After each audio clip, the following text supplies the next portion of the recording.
വർഷങ്ങൾ നീണ്ട നിയമ പോരാട്ടങ്ങൾക്കും സാങ്കേതിക തടസ്സങ്ങൾക്കൊടുവിൽ വിക്രം ഗൗതം മേനോൻ സിനിമ ധ്രുവ നക്ഷത്രം റിലീസ് ചെയ്യാൻ മദ്രാസ് ഹൈക്കോടതി അനുമതി നൽകിയിരുന്നു. ചിത്രം ജൂൺ 15 മുൻപ് റിലീസ് ചെയ്യണമെന്നാണ് കോടതി ഉത്തരവിട്ടത്. നിലവിൽ സിനിമയുടെ റിലീസിനെ പറ്റി ഔദ്യോഗിക അറിയിപ്പുകളൊന്നും വന്നിട്ടില്ല. ചിത്രത്തിൽ രഹസ്യാന്വേഷണ ഏജന്റായിട്ടാണ് വിക്രം വേഷമിടുന്നത്.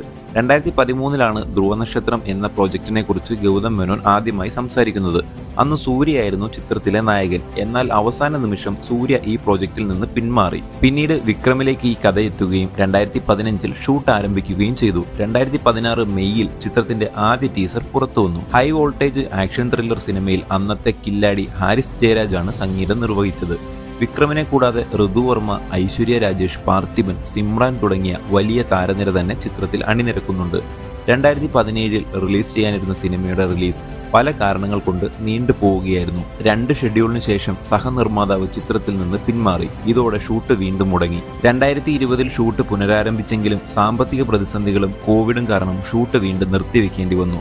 ചിത്രവുമായി ബന്ധപ്പെട്ട സാമ്പത്തിക ബാധ്യതകൾ തീർക്കാനാണ് ഗൗതം മേനോൻ അഭിനയ രംഗത്ത് കൂടുതൽ ശ്രദ്ധ നൽകിയത്.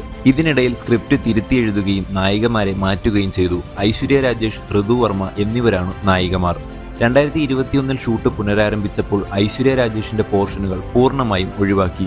2023 നവംബറിൽ ചിത്രം തിയേറ്ററുകളിൽ എത്തുമെന്ന് അറിയിച്ചെങ്കിലും അവസാന നിമിഷം കോടതി ഇടപെട്ട് റിലീസ് തടയുകയായിരുന്നു. ഈ സിനിമ ജൂൺ 15 മുൻപ് തിയേറ്ററിൽ എത്തുമോ എന്ന് നിങ്ങൾക്ക് തോന്നുന്നുണ്ടോ? എത്തിയാൽ തന്നെ അന്നത്തെ ടെക്നോളജികൾ ഇന്നത്തെ കാലത്ത് എത്രത്തോളം സക്സസ് ആവുമെന്ന് പോലും അറിയില്ല.